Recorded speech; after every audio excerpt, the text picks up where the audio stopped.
Hey you guys, TurtleGumGames here, and today I have another video for you.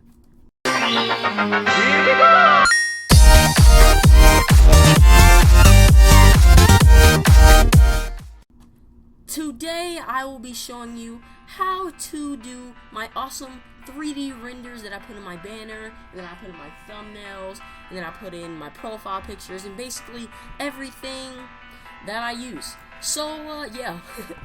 If you enjoyed this video, get it to about 10 likes and we'll do more stuff like this, which would be like speed, arts, and a whole bunch of other things that I know how to do.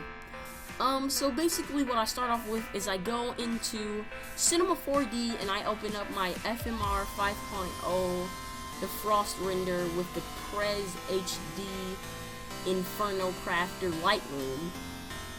And I position my rig how I want to, basically. There's something.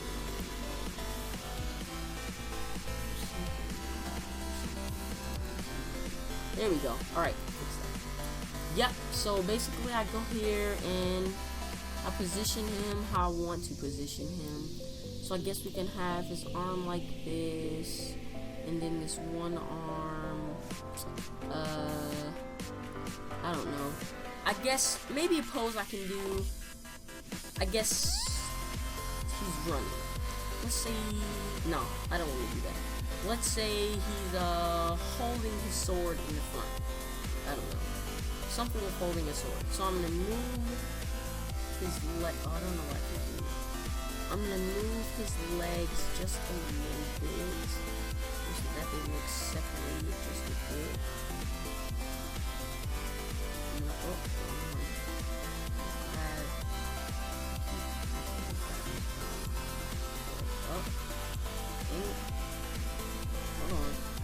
I'm gonna get it. Okay. Oh no, I didn't double click it. Come on.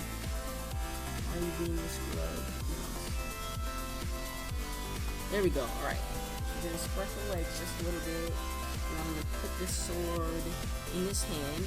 But basically, unless you want to get the eyes, the mouth, and the eyebrows, what I do is I go into my FMR and I basically turn off. There you go. I turn off right eye, left eye, mouth, pupils, eyebrows, and teeth, so that his face basically looks blank, like a blank skin. And then I turn on my second layer hat, and like I said, I was gonna put a sword in his hand, and this is left hand, so I'm going to do a diamond sword. Right, alright. So I'm gonna pull his arm out just... that did not work.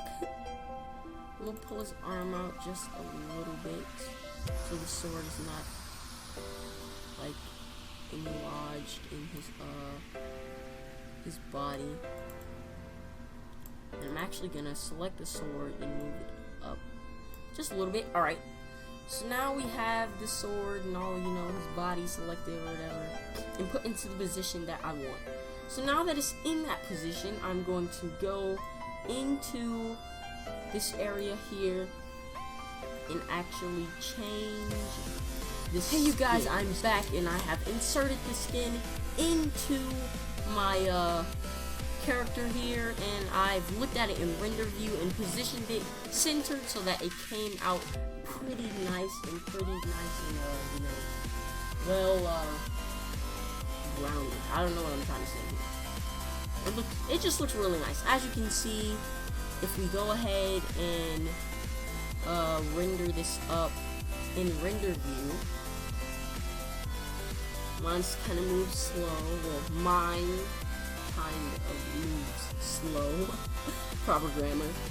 But basically it just shows me how it's gonna look when it gets rendered, or yeah. I don't think it does the full render process though. I think it just like borderline does it, just so that you can see how the positioning and stuff is.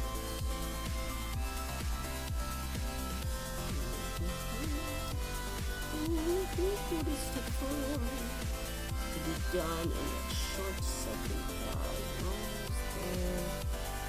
Almost there.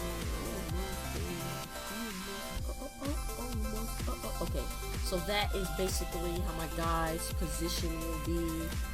And yeah, so now we're gonna go into the render settings, and you can change how you want it to look, but I have mine basically set to how I want it, which allows my computer to still process and not take 50 minutes.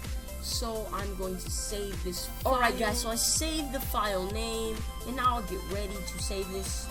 I mean, not save this, to basically actually like export the file or export the render to my desktop. So we're gonna do that now, and all you have to do is press this middle one and render to picture viewer, and now it is rendering up. So this process, I don't know, depending on the type of computer that you have, and because mine's, oh, you know what we forgot to do? We forgot to extrude. Yep, because I know a lot of people know how to do that. So what you do is you go into layers and you unlock the body, so it's able to be selected. So then you select the part of the body that you want to extrude on, and you select faces, and you basically put boxes around them so that you can select it, and then you go to the parts that you want to extrude and select it so that they get basically orange box selected, as you can see there. So I'm gonna start doing these boxes individually, the ones that I want extruded, which should be my hoodie strings, as you can see, and my hoodie like zipper type stuff. I don't know what you call this, but I'm extruding it. So I'm gonna move up and down till I get all of it selected. So I'm gonna zoom back out, and then I'm going to press D, and it basically, as you can see, I hate when it does that. It makes it like go weird. Okay, so I'm gonna tab D, go into attributes. As you can see, it gives me like this extrude option. So now as high as the offset goes is as high as the extrusion, I think I said that right, goes. So I'm gonna go to 1.5 because that's what I usually do, and I apply it, and as you can see, if you can see there, it kind of extrudes and makes it look like it's popping off of the body. So now that we have done that, we can now render this in picture view. So now I will start that, I guess. As you can see, it starts rendering it, and basically, as you can see, it takes longer than just the regular view one because it has to process a lot of stuff and has to make it look as good as it can. Oh my god, I'm stuttering so hard. As good as it can possibly be. So that is what we're going to wait on, and I will see you guys as soon as that is done. Hey guys, and now the process is done. As you can see, the render has basically come out and is ready to be taken into the GIMP photo editor and given its airbrush in shadows. But because I don't want this video to be extremely long, that will be done in another episode, because I'm going to start a series, and it's basically going to be like graphic tutorials and speed arts. So this is probably the first video that I'll do of it, if I decide to post something before it. Yeah, so if you guys enjoyed, like I said in the beginning of this video, give this about 10 likes, and I will do the next part of this, showing you how to make it shadowed and how to make it look pretty awesome, like the render that you see in the thumbnail. So if you guys have enjoyed, like I said, drop those likes, and I will see you guys in the next video. Badooooopop, peace out. Haven't said that in a long time. Alright guys, bye. Yeah.